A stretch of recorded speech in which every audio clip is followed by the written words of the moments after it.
Hello everyone, thanks so much for coming to this historic occasion, the celebration of the 50th anniversary of the Voting Rights Act.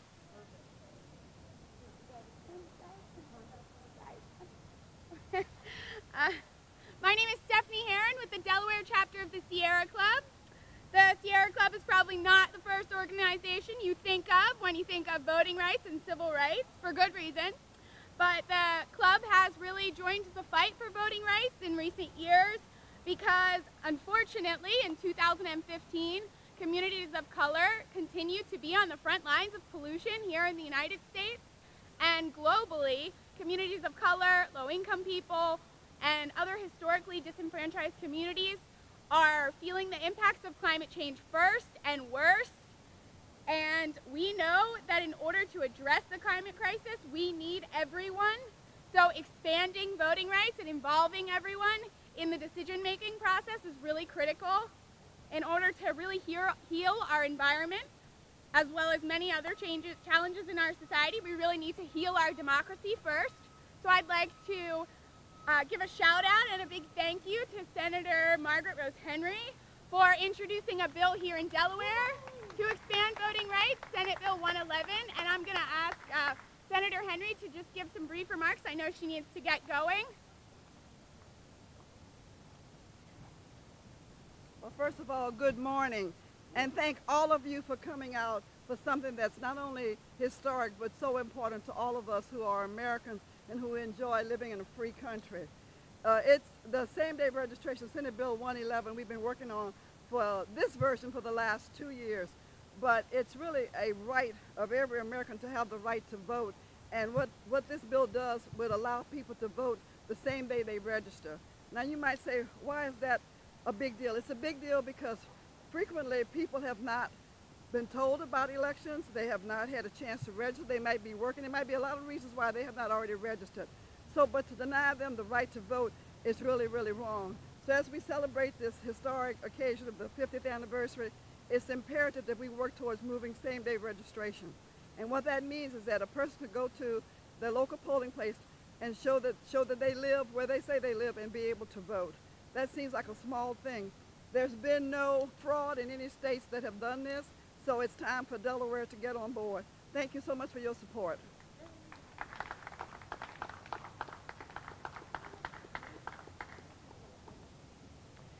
Thank you, Senator Henry. Next up we have Wilmington City Councilwoman Sherry Dorsey Walker. Thank you for joining us.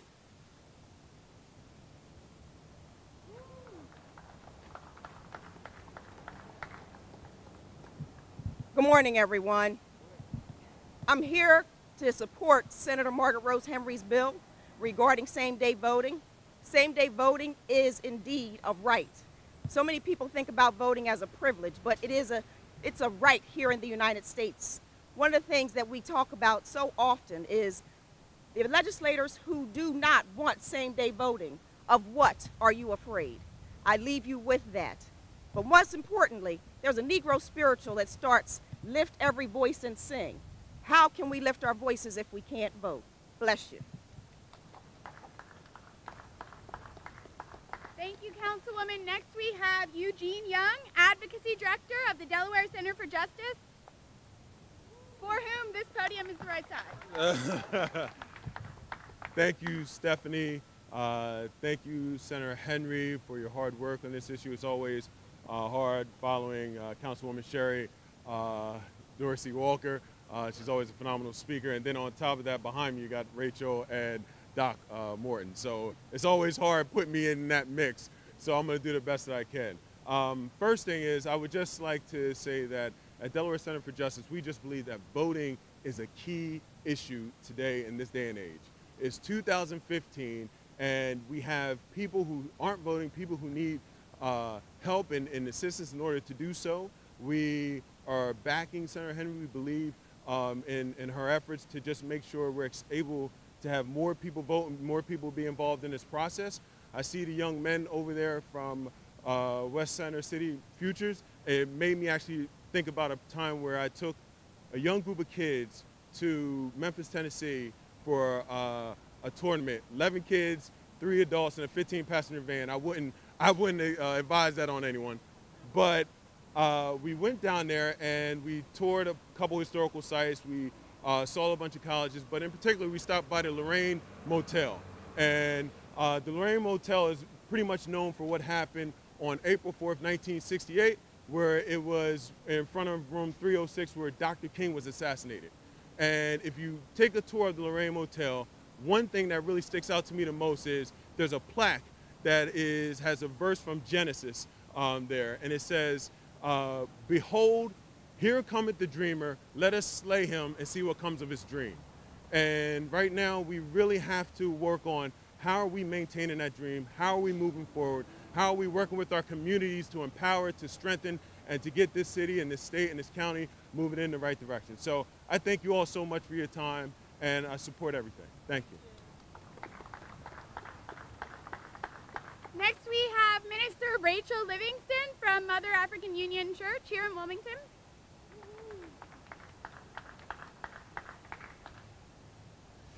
Thank you, Stephanie. Today we gather here on this day to commemorate a significant day in history that occurred 50 years ago today.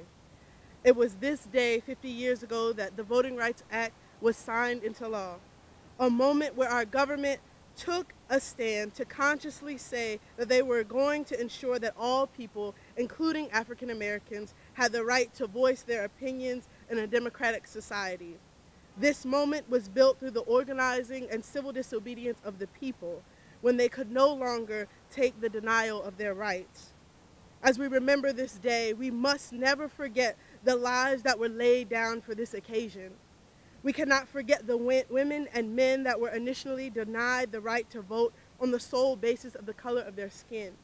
Nor can we forget the men and women that were told they were allowed to vote, yet denied access through grandfather clauses and literacy tests. We remember those who decided to rise above a system whose main goal was to humiliate, oppress, and objectify a whole race of people. We remember every tear shed, every prayer lifted up, every drop of blood spilled, every fist raised, every march orchestrated, every life lost, every survivor, and every future generation that is able to reap the benefit of the organizing of the people that created the situation of signing the Voting Rights Act. I would ask that today we stand as Delawareans to be progressive and to stand up, standing for the voter rights, the same-day voter registration, because we don't want people to have their rights suppressed. Too often in the history of the nation, we've had our voting rights suppressed as African Americans, as women, as people of color in general. And today we want to take a stand saying that we want same-day voter registration so that we can have the voices heard of the African American community. Too often we hear these Black Lives Matter and the ground is crying out because we have too much blood spilt of the African American community. This is the time for the voices of the African American community to be heard, and only through expanding voting rights can this possibly happen. Thank you. Thank you, Rachel. Next up, we have Reverend Dr. Donald Morton, Executive Director of Complexities of Color.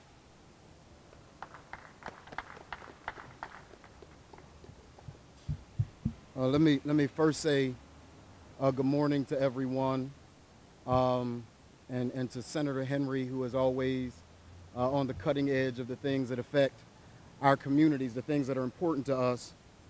I think Councilwoman Walker expressed sentiment that I think is important as we kind of understand the narrative, the context in which we're here today. There's an African proverb that says, unless the lion has a storyteller, then the hunter will always get the best part of the story, which is to suggest that unless we properly situate the narrative here and understand what's going on, what's at stake, then when we have the greater likelihood of doing things and voting for things that we really don't know what's going on. We ought to begin with a very basic premise. Here's the very basic premise, and that is that every American citizen has a right to vote and should have unencumbered, unlimited access to the ballot box. Every American citizen should have unencumbered, unlimited access to the ballot box. So then the question becomes this. The question becomes whether or not those that are opposed to this bill view African American people and other marginalized groups as individuals who are American. Because anyone who opposes this bill, in the good words of my friend Imam Umar Hassan El, is unpatriotic and is un-American. So we've got to make some decisions about this particular legislation, Senate Bill 111, within the context of Delaware, because across the nation now, the voting rights of black people are being challenged every single day. From the Supreme Court to other spaces, it's being challenged every single day. And unless, to Rachel's point, unless we raise our voices against that kind of vote in our legislative hall, then we're going to continue to get what we've always had. Here's the deal. At the end of the day, you can't ask us for our vote when it comes election day. We put you in office, and then you disrespect the vote that we brought you into office with.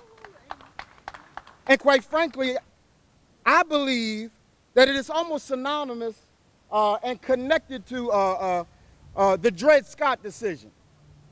Here's what the Dred Scott decision said. The Dred Scott decision suggested that no white person or institution, or no black person, had any rights that any white person or institution was bound to respect, which then means that you can give us rights, take rights away, give us rights, take rights away. When I was growing up, I grew up in the hood, and even as a young man, I remember when the young girls used to play double dutch.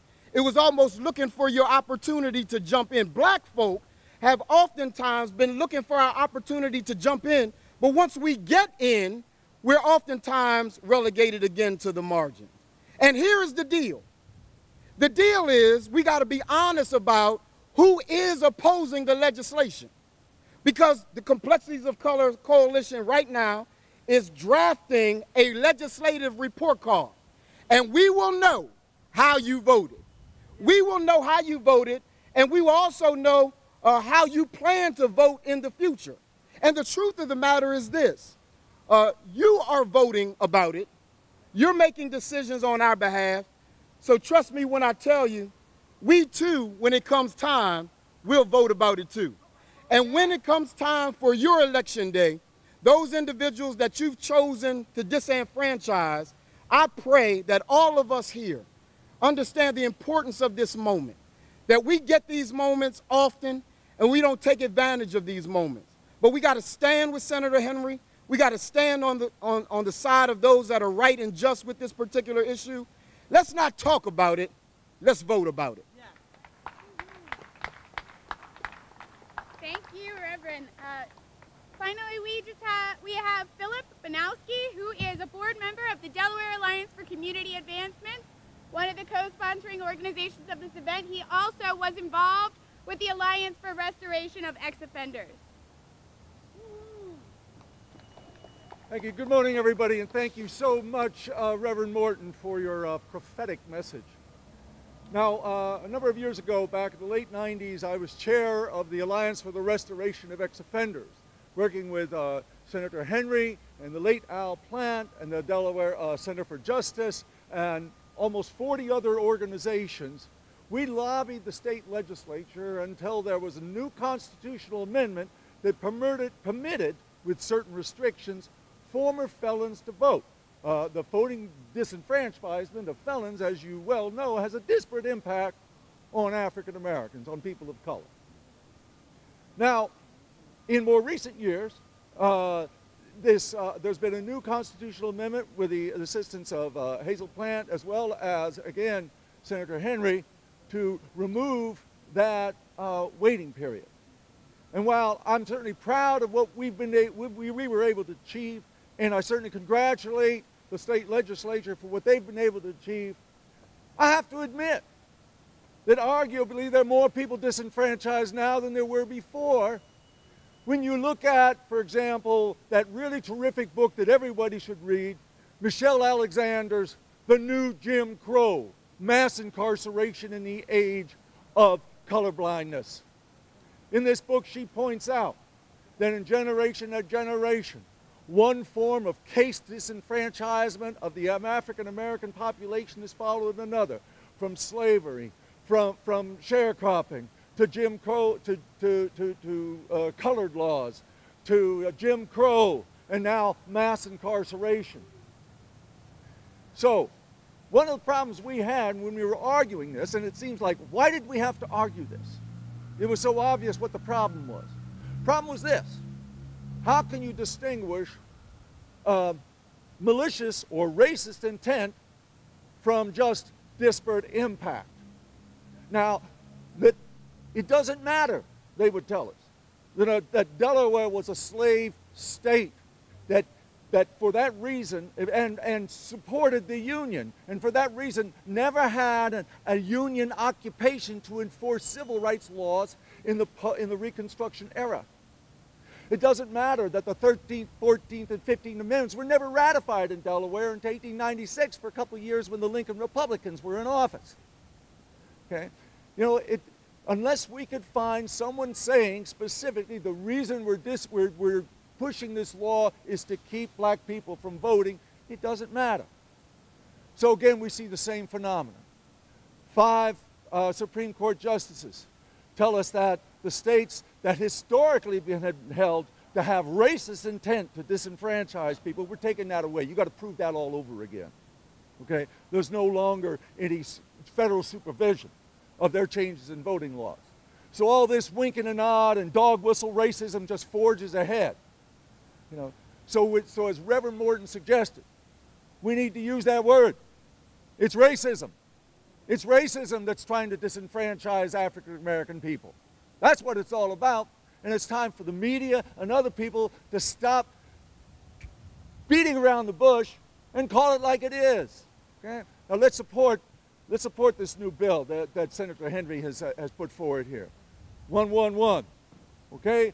And let's name it when we see people coming up with ridiculous conditions.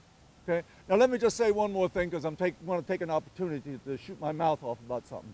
Recently there was a bill passed that legalized marijuana, sort of, decriminalized it. Okay? So if you get caught smoking a joint, you get a fine. All right? Unless you're between 18 and 21. Well, who do you heck think is going to be caught with all the casual interactions with the police carrying a joint? It's not going to be the white folks in the suburbs. It's going to be black kids, black youth, who tend to do stupid things. You know, not that we want them to be smoking a joint, but they'll be hit with a felony. No student loans, no voting, a million different disenfranchisements that Michelle Alexander put in there. Now, was this just a deleterious dereliction of thinking through this law? Or was it just the disparate impact? Or was it racist intent? All right, thank you.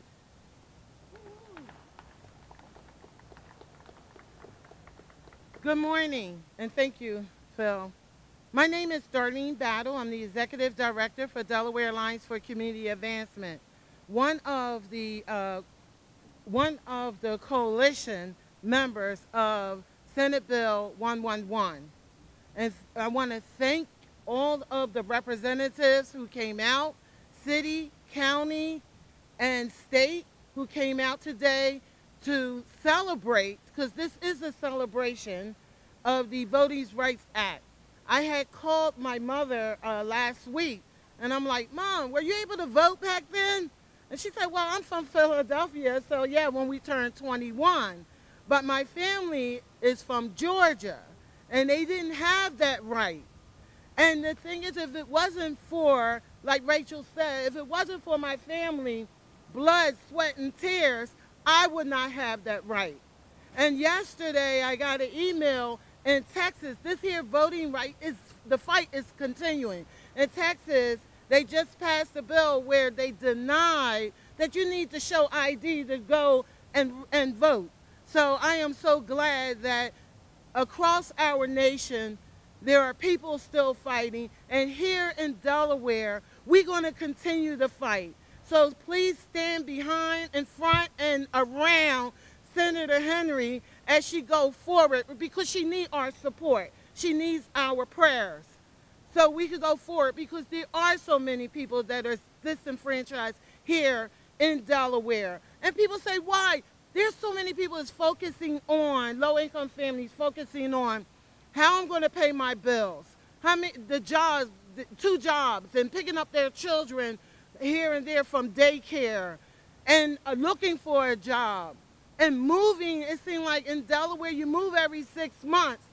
Voting is far from their mind until 2 weeks before it's time to vote. That's the statistics that show that's when people think about it, and it's all shucks, all darn, I wish I had.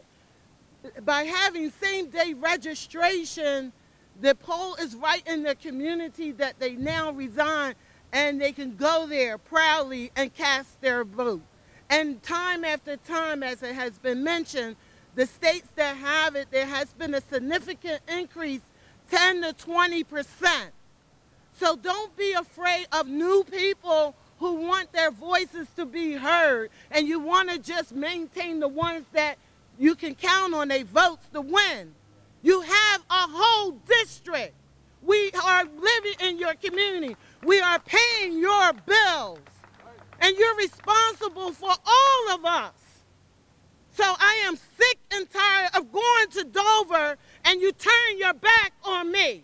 When I get there in January, listen to me. Listen to my colleagues. Listen to the coalition. We're not just doing this to be heard. It's for the people that we represent.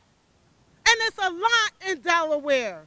I was in New York for 2 days, and I asked people, why folks forget about Delaware? We too are disenfranchised. We too have low-income family. They think that we're just a beach and retirees.